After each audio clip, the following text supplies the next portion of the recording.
B for you में आपका एक बार फिर से स्वागत है। मैं हूं आपका दोस्त और host PK Sabharwal. Real estate का कोई सवाल PK सब्रवाल। न्यूजन रियल्टी एक्सपर्ट्स के सौजन्य से हम आप तक लाते हैं Toronto real estate guide.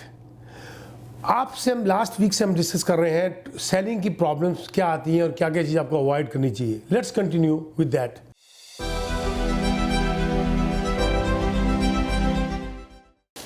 The point number 8, क्या आपने घर के अंदर नेसेसरी रिपेयर्स करी हैं?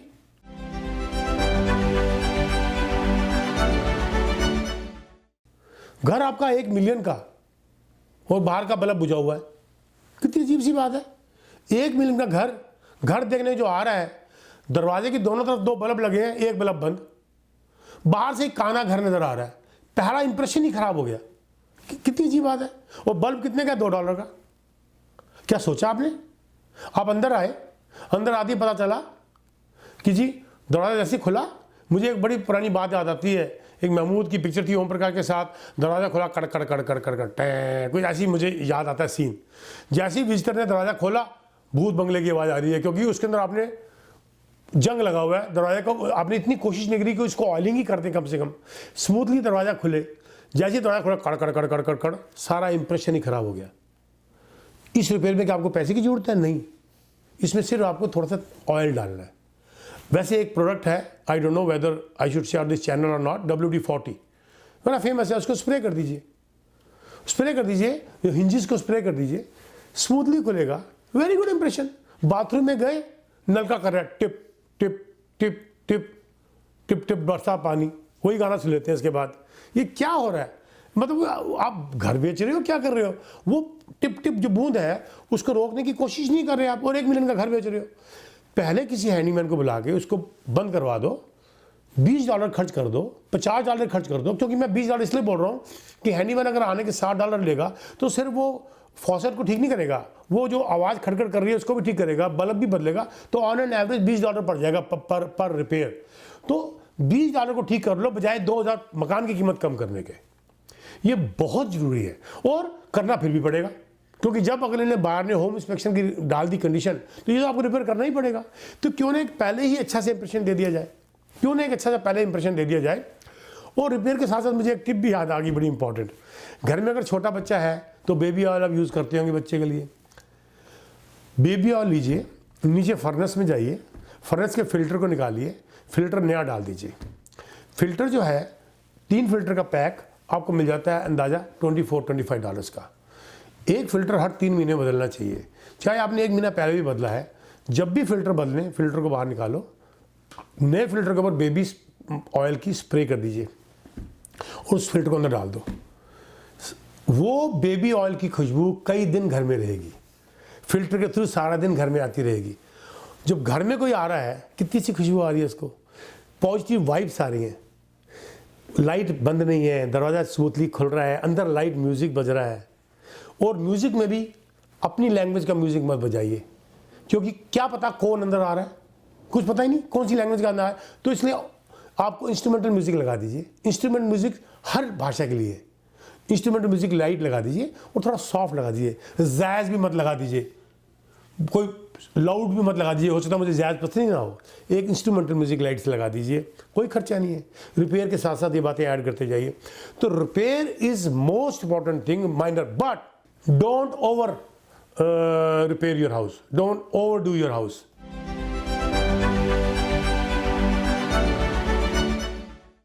मैं एक तरफ से कह रहा हूँ रिपेयर करिए, अब मैं कह रहा हूँ डोंट ओवर डू। वाई? सोचिए, घर आपका 5 लाख का है, उसके ऊपर आपने 20% खर्चा लगा दिया रिपेयर करने में, बहुत ज़्यादा अपग्रेड कर दिया। उसके ऊपर आपने 6 लाख, 1 लाख खर्च कर दिया, 6 लाख का हो गया। आपने 20 की जगह उसके ऊपर लग दिए 30% खर्च कर दिए, 1.5 लाख।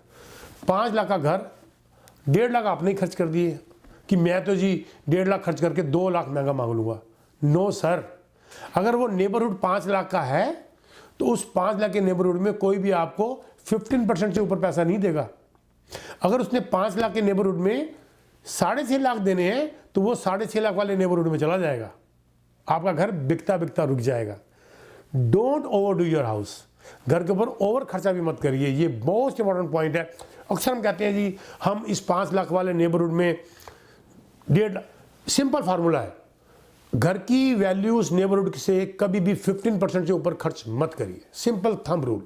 अगर एक नेबरहुड 5 लाख के घरों का है तो 15 पंजे 75, 75,000 से ऊपर आपका खर्चा नहीं होना चाहिए, वो मिल जाएगा आपको और घर जल्दी बिक जाएगा। लेकिन अगर 5 लाख के नेबरहुड में आपने 30% खर्च कर दिया, 25% खर्च कर दिया, इवन 20% खर्च कर दिया, तो वो 20-25 हज़ार देने के बजाय बायर सोचता है कि मैं एक बेटर नेबरहुड में क्यों ना चला जाऊँ, यहाँ पर घर 6-6 लाख के, एक बेटर नेबरहुड में चला जाऊँगा।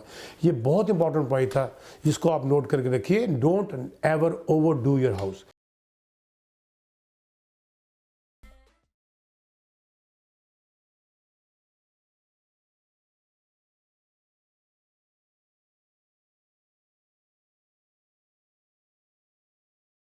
नेक्स्ट पॉइंट, आपका जो परचेज एंड सेल एग्रीमेंट है वो आपको पूरा क्लॉजेस पता होनी चाहिए कि कोई ऐसी क्लॉज तो नहीं है जिसको आपने फुलफिल नहीं किया।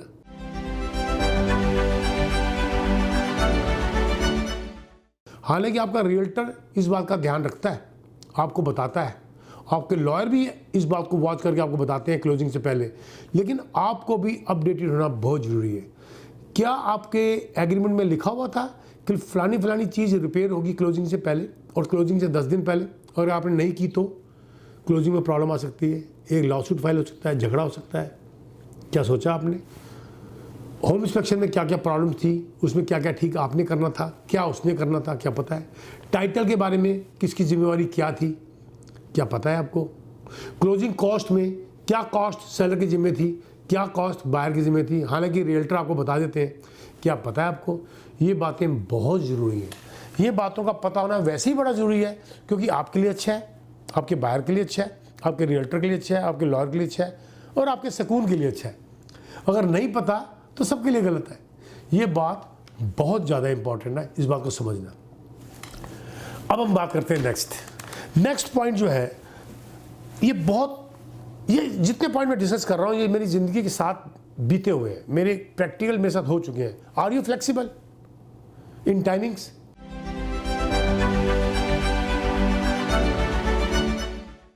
हुआ ये क्लोजिंग सर पे आ रही है और आप फ़ोन ही नहीं उठा रहे, आपका रियल्टर आपको कॉल कर रहा है, आप फ़ोन नहीं उठा रहे, उसकी मजबूरी है, आप फ़ोन नहीं उठा रहे, आपका लॉयर आपको फ़ोन कर रहा है, फलाने कागज़ चाहिए, आप फ़ोन ही नहीं उठा रहे, शाम को घर पहुंचना 6:30 बजे, मैसेज देखते हैं, लॉयर को फ़ोन करते हैं, लॉयर का ऑफिस बंद हो गया 5:30 बजे, फिर सुबह फिर आप ऑफिस चल पड़ते हैं, या आप सुबह कॉल करते हैं, तब तक लॉयर बोलता है जी आप एक दिन लेट हो गए, टाइटल सर्च की लास्ट डेट थी परसों या कल, मैं आपको फ़ोन करके मर गया, मैंने आपसे ये बात पूछनी थी, आपने फ़ोन नहीं उठाया।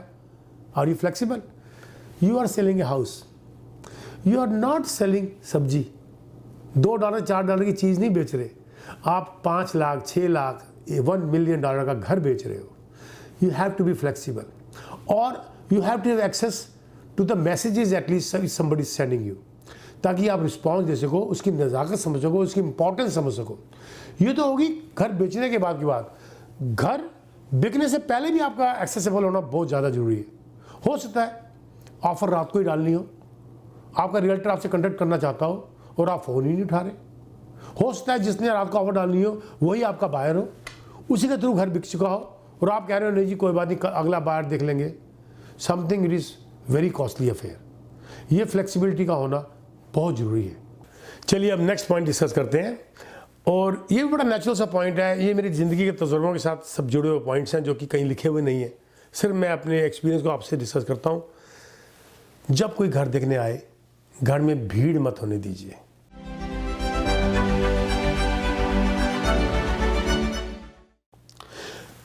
कोई घर देखने आ रहा है और आपके घर में पार्टी चल रही है, वो अपने आप को इंट्रूडर फील करेंगे कि मैं किसी गलत घर में तो नहीं आ गया।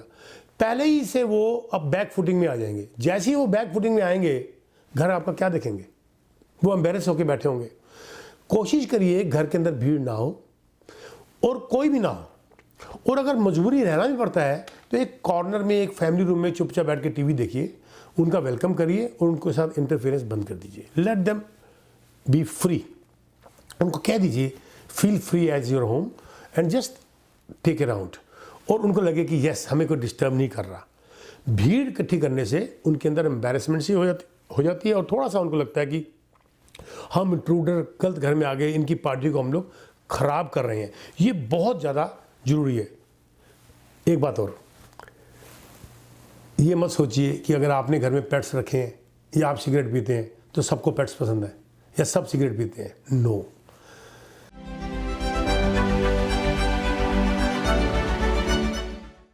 अगर आपने पेट्स रखे हैं और जो घर देखने आ रहा है उसने पेट्स से उसको एलर्जी है, आपका घर उसको बिक ही नहीं सकता। और ये तो हो गया पेट रखने की बात। पेट की बड़ाइयाँ करना भी गलत है। पेट के बारे में बहुत मेरे पास भी पेट्स हैं, मैंने भी रखे हुए हैं, मुझे भी पता है, हम भी अपने पेट की बड़ी बड़ाई, ओ ये इतना अच्छा ही है। मैं किसको बोल रहा हूँ, पहले ये तो देख लूँ वो सुनना भी चाहता है कि नहीं चाहता उस बात को, ये तो देख लूँ। आप अपने पेट की बड़ाइयाँ कर रहे हैं, एक चर्चा उसको भगा रहे हैं, निकल मेरे घर से बाहर। तो पहली बात तो घर में पेट होना ही नहीं चाहिए। और अगर पेट घर में है तो उसको किसी पिंजरे में, अगर छोटा है, बड़ा तो पीछे लॉन में खोल दीजिए और वहाँ पर एक छोटा सा एक लगा दीजिए लेबल कि अभी पिछला बैक डोर खोलने से पहले हमसे बात कर लीजिए, ताकि उनको बता दें कि पीछे पेट है, बड़ी पोलाइटली, रिस्पेक्टफुली। और अगर आप सिगरेट पीते हैं, मेरी गारंटी है कि आपको सिगरेट की स्मेल नहीं आती। लेकिन अगर आपका पड़ोसी सिगरेट नहीं पीता, उसके घर तक स्मेल जा रही है, ये आपको नहीं पता। तो सिगरेट अगर आप पीते हैं और आपने सोच लिया कि स्मेल नहीं है, ये बहुत बड़ी गलत फहमी है आपकी। कोशिश करिए घर भेजने से पहले थोड़ा कंट्रोल करिए, संयम करिए, सिगरेट को पीना बंद करिए। और फिर भी अगर कंट्रोल नहीं होता तो एक छोटे से सॉसर में विनेगर डालकर घर में 2-3 जगह अलग अलग रख दीजिए। विनेगर हमेशा सिगरेट की स्मेल को काटता है। पूरी गारंटी नहीं है, पर बहुत हद तक सिगरेट की स्मेल खत्म हो जाएगी। या विजिटर के आने से पहले आप वनीला जो स्मेल है, वो जो रूम फ्रेशनर है, वो थोड़ा स्प्रे कर दीजिए। वो भी सिगरेट की स्मेल को काटता है, पर पूरी तरीके से बंद नहीं करता। अब हम फिर एक छोटा सा ब्रेक लेते हैं और तब तक आप एक फिर खूबसूरत गाना सुनिए और उस गाने के बाद फिर आपसे दोबारा मुलाकात होगी। पी.के. सब्रवाल, रियल एस्टेट का कोई सवाल।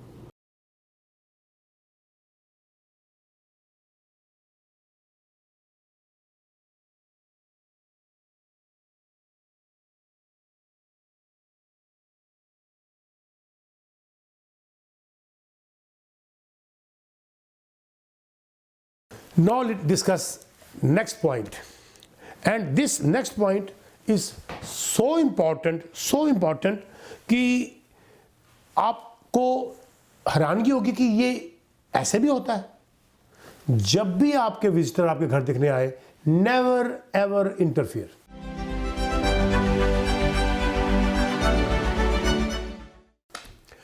आपकी कोशिश होती है कि उसको पता नहीं चल रहा, मैं बता दूं। जैसे वो किचन में गया, किचन में आके आपके वो स्टोव को देख रहा है, वो आपको लग रहा है कि उसको समझ नहीं आ रहा, ये स्टोव के साथ ग्रिल भी है, इसको समझ नहीं आ रही। आप भागते हुए जा रहे हो, देखो जी ये ग्रिल है, ये ग्रिल जो ऐसे काम करती है। आप अपनी तरफ से इसको कंफर्टेबल कर रहे हो, लेकिन नहीं, इसको आप घर से भगा रहे हो। उसको खुद ही एक्सप्लोर करने दो अपना घर, उसको खुद ही सस्पेंस में रहने दो, उसको खुद ही डाउट में रहने दो। जितना आपका विजिटर डाउट में रहेगा, जितने ज़्यादा उसके अंदर क्वेश्चन आएंगे, उतना अब आपके करीब आ रहा है, भाग नहीं रहा। और आप उल्टा सोच रहे हो कि उसको समझ नहीं आ रहा है, मैं बताऊंगा तो बड़ा खुश होगा। खुश नहीं होगा, वो कॉन्शियस हो जाएगा। जैसे वो कॉन्शियस हो जाएगा, आप उसको अखरने लगोगे। उसके पास मत जाओ, इंटरफेयर मत करो, उसको खुद ही एक्सप्लोर करने दो। And let them ask you the question, उनको क्वेश्चन करने दो। इसके साथ मिलता जुलता एक पॉइंट और है, क्या घर में कोई है या क्या घर में कोई लॉक बॉक्स लगा हुआ है?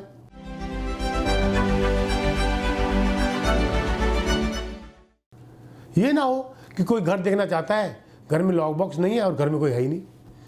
आप कहते हैं नहीं जी, मैंने तो जी घर नहीं दिखाना, मैंने तो घर शाम को ही दिखाना है। आप अपनी बात को जिद में अड़ गए कि मैं तो घर आने के बाद दिखाऊंगा। हो सकता है जिसने घर खरीदना हो उसकी नाइट ड्यूटी हो, वो शाम को देख ही ना सकता हो, वो दिन को देख सकता हो। और हो सकता है वही फैमिली हो जो आपको बेस्ट प्राइस दे रही हो सकता है कि शाम को छोटे बच्चे वाले आपके घर ना देखना चाहते हो क्योंकि बच्चों ने सोना जल्दी होता है, और आप कह रहे हैं कि मैंने शाम को ही दिखाना है। Be flexible again. घर में आप अगर नहीं है और ऑफिस में जा रहे हैं या काम पे जा रहे हैं तो लॉक बॉक्स लगा दीजिए। और अगर लॉक बॉक्स लगा रहे हैं तो भीनी भीनी खुशबू छोड़ के जाइए, लाइट म्यूज़िक जो मैंने पहले बताया चला के जाइए, घर को साफ़ करके जाइए। आपके जो सिंक्स हैं वो क्लीन हो, प्रॉपर तरीके से लिनन बिछा हो, लाइट सा म्यूज़िक हो, खूबसूरत सा एक एंट्रेंस हो, अंदर आते एक माहौल बना हो, खुशबू हो, आने वाला वाह वैसे ही कर देगा। और घर आपका दिन को खुला हो, यानी कि लॉक बॉक्स लगाओ, उसमें आने में किसी को अड़चन ना हो सकता है वही तुम्हारा बायर हो। ये बहुत इंपॉर्टेंट बात है, ये ध्यान रखिएगा, इसके बगैर बड़ा मुश्किल है। और उसके साथ साथ don't just sit, do something.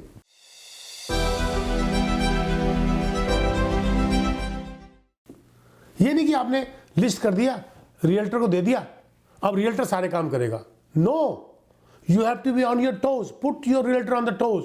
उसको आपके थ्रू कमीशन मिल रही है, he is earning, he is you are his client, he has duties for you. उसको हर रोज शाम को पूछो आज क्या हुआ, कितने लोग आए, क्या फीडबैक थी, किस किस्म के लोग थे, तुम क्या कर रहे हो, मार्केटिंग क्या हुई, किस किस को आपने कांटेक्ट किया, कोई कमी नजर तो नहीं आई, गिव मी द फीडबैक। कितनी सी बात है। आपके रियल्टर को भी समझ आएगा कि मैं किसी बेवकूफ़ या बुद्धू से बात नहीं कर रहा, एक सियाने इंसान से काम कर रहा हूँ। He knows his job, put him on the toes, you are paying him, it's hard earn money. उसे काम करा रहे हो। हाल तो रियल्टर आपका इंटेलिजेंट होगा, स्मार्ट होगा, एक फेमस रियल्टर होगा, एक प्रोफेशनल थॉरो होगा, डजेंट मैटर, पर आप भी उससे हर रोज़ क्वेश्चन करिए शाम को, मुझे बताइए क्या हुआ। This will be very important for you, very important for your realtor. Is something which is I would say win-win situation for everybody. It is very important. And now, last but not the least, always be positive.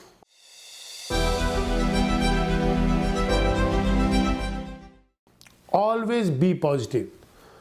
ये सोच के चलिए कि जो buyer है वो आपका दोस्त है, आपका दुश्मन नहीं है। हम अक्सर ये सोचते हैं ये बायर आ गया, मैं नहीं देता, इतने में लेना, लो नहीं तो मत लो। आप कैसे बात कर रहे हैं उसके साथ? क्या वो आपको दुश्मन है? वो आपका पार्टनर है। जिस उम्मीदों से, जिस इमोशन से आप बेचना चाहते हैं, उन्हीं उम्मीदों से, उन्हीं इमोशन से वो आपसे खरीदना चाहता है। तो बी पॉजिटिव, उसको अपना दोस्त बनाइए, फ्लेक्सिबल होइए, प्रॉपर डिस्कस करिए, दोस्त बन के बात करिए, और मकान बेचने के मूड से बात करिए, ना कि ऐसी बात करिए कि मकान बिकता बिकता भी ना बिके। ऐसी कड़वी बात मत कर दीजिए कि जिसने लेना हो तो भी ना ले, कि नहीं ये आदमी गलत बात बोलता, मैं से लूंगा ही नहीं। ऐसी बात बोलिए कि वो कहे जी फैमिली बड़ी अच्छी है, मैं तो इसी से लूंगा। अच्छी बानी बोल के हो सकता है कि कुछ आप फालतू प्राइस भी ले सको। Be positive. उम्मीद है आपको ये सेगमेंट बहुत पसंद आया होगा। ये हमने जो मिस्टेक्स जो डिस्कस करी, ये मेरे ज़िंदगी का तजुर्बा था जो मैंने आपसे डिस्कस किया। अगले हफ्ते एक नए टॉपिक के साथ फिर पेश होंगे। तब तक के लिए हमें इजाज़त दीजिए। अगले हफ्ते फिर मिलेंगे। रियल एस्टेट का कोई सवाल, पीके सबरवाल।